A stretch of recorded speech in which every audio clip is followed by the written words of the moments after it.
Thank you. Thank you. Namaste. Thank you, everyone.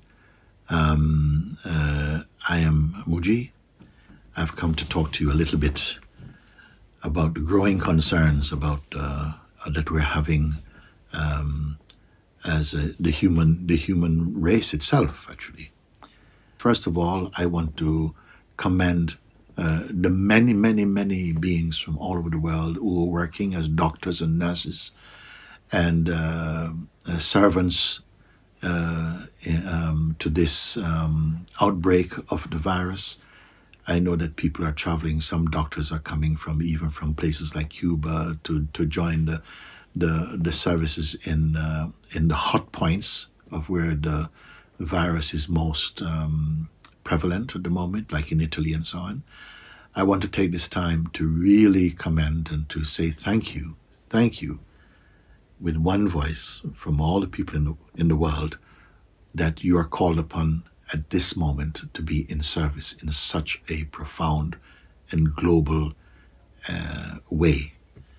And I want to say thank you to all of you who are really giving everything for all of us, and with such generosity, such selflessness, actually, that I'm touched to the core by your love, your compassion, your loyalty to your disciplines, to come in this way, even at great risk to yourselves. Thank you for all of that. Yes. What is pulsating in my entire being today is something that I've never heard of. I think it's unprecedented. I don't think it's ever happened, where the whole world is at home. Only God can do that. The whole world is at home. Doesn't matter where you live. It doesn't matter what time zone you're in. It doesn't matter today whether you are a Muslim or Christian or Hindu, whether you're an atheist or a Buddhist or a Jain or a Rastaman. Doesn't matter at all. Today we are one. These times we are one. We are one, and we must win also. We are one. Today we are simply human. Today we are simply human beings. We have to put aside these superficial differences. Today we have to put aside the superficial differences. There's no time for that. We are one, and we must act together and respect each other, to cooperate, to take on the same one thing that threatens us all. And I see that that is a great thing. It's a great moment for us. We must not fail. Fear is a very powerful agent, but he was not with us from the beginning. It is not fundamental or original to our nature to be afraid. Love is our nature, and peace and joy, and an appreciation of what is right and what is good. These are the qualities, the perfume of our true nature. So I see that this time, challenging as it is also offering us a new path. Not a new as in necessarily difficult and strenuous, but a path of grace, a path that only God could have opened for us. Why fear comes is because we have moved away from our central nature. We have been so much impregnated with wrong kind of knowledge, very negative behavior, mindsets, attitudes, and so on. And we don't actually, or rarely do we have the chance to look at that and to investigate that in a way that could lead to a profound change. It's only in situations like this where we are compelled to pay attention that we stand a chance of really looking more deeply towards ourselves. Mostly our attention in life is on the outward going momentum, going towards the sense objects, going towards things which are momentary in their nature, material things, things to do with our egos, and fear also. Fear is strongly behind that kind of movement. Fear of being without, fear of being disrespected, fear of being abandoned, fear of being at the bottom end of society, all kinds of things. Fear of being attacked, fear of becoming sick, fear of dying, all these things we have in some way been infused or imbued inside our nature. We don't realize it because it's coming from every direction normally. And so I feel that over time, the human soul has become, I would say, toxic with so much negativity. And now I would say that it is a beautiful opportunity to begin to change or to, what is the word I would look for now? To wake up is not a bad word. To wake up, to discover what is real about us, what is true, and what is here. Because I want to tell you, I feel I have got good news for you, in spite of the way I've started talking like this. It's only because I've got great news to share with you in this respect. And that is that that within you, in your pure nature, which I hope to help and direct you and guide you to discover that, even today, there is a place of real stillness and peace, a depth and a beauty that is far and beyond the world of fearfulness and insecurities and all the ailments that really trouble our species, human beings today. I remember when my own master, my spiritual master, Papaji, was once asked by someone.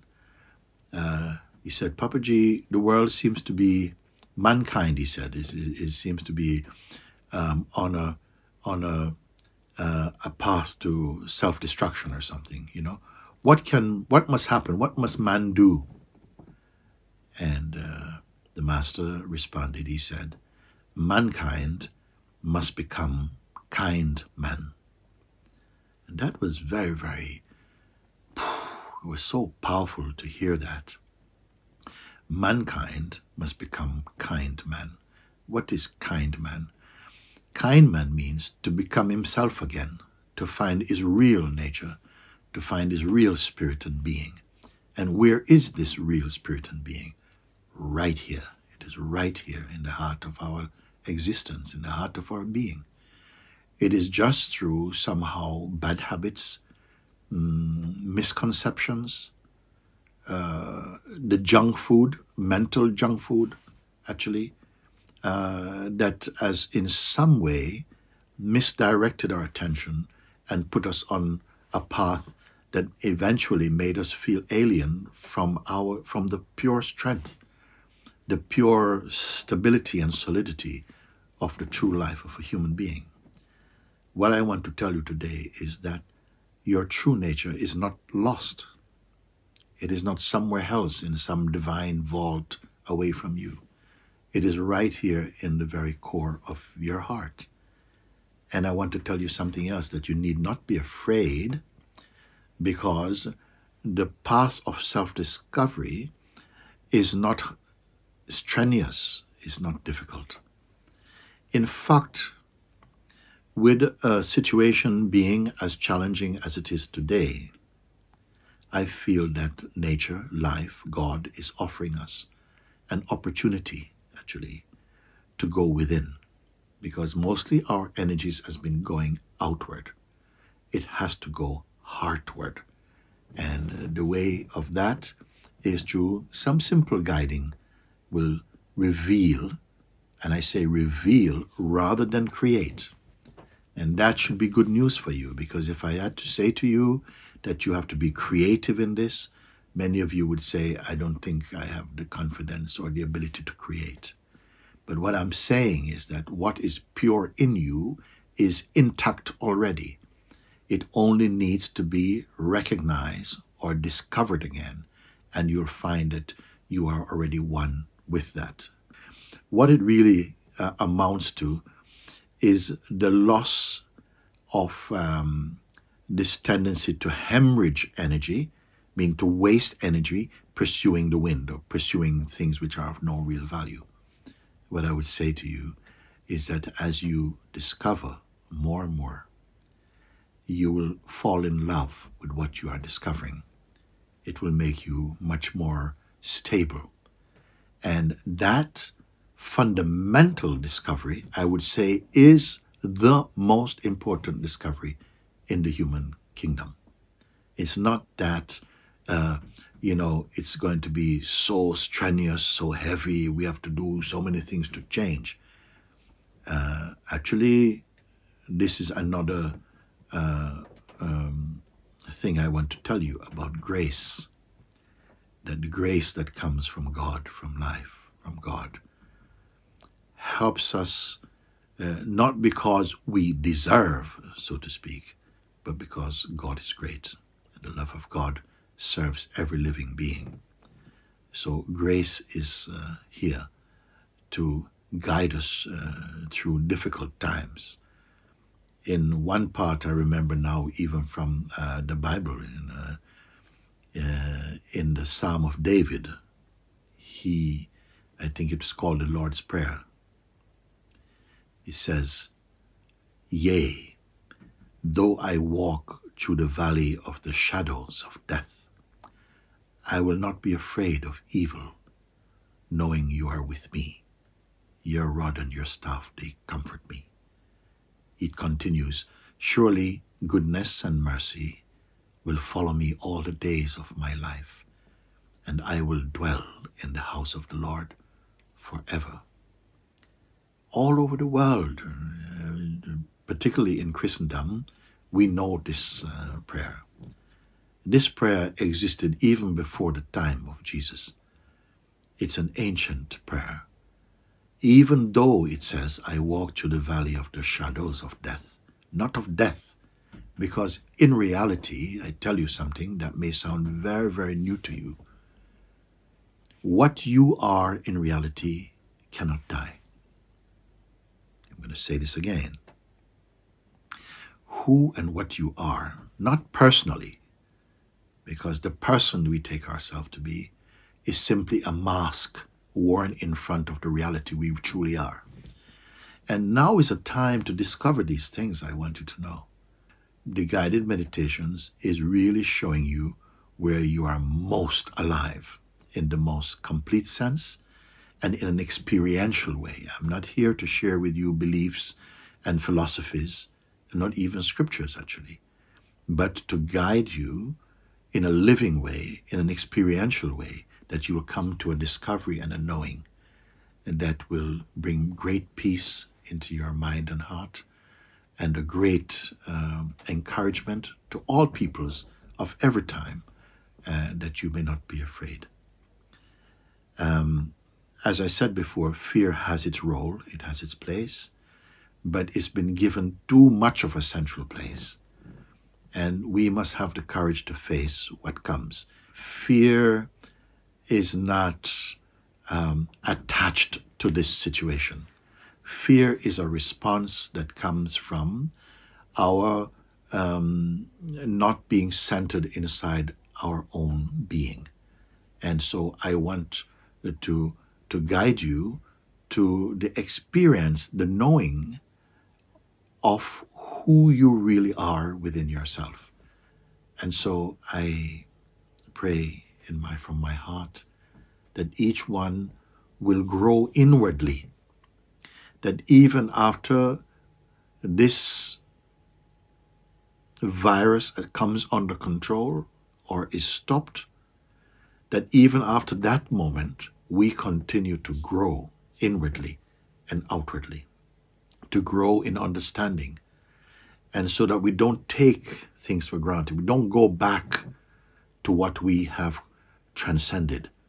So I'm using the word transcended because I feel this is a moment also in our history where we stand a good chance collectively of transcending the lower energies that we have lived with and to come to a higher level of consciousness, a higher level of life in the true sense. And by life, I mean a life of understanding, of gratitude and appreciation, both for your life, the life of your family, the life of your town or village, of your country, of your planet. That we see with more a unitive sense, a harmonious sense, that we are one family, one world, one species, living together with greater understanding, greater love. And listen, we can do it. And we are being given a chance by God through nature to step up.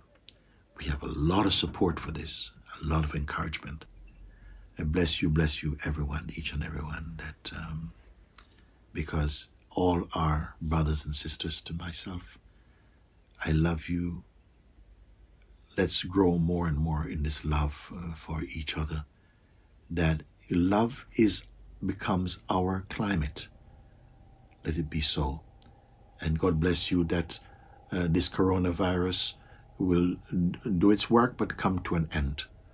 And we will continue to grow as human beings. And indeed, maybe even come to create a very wonderful world. Thank you. God bless you. Thank you.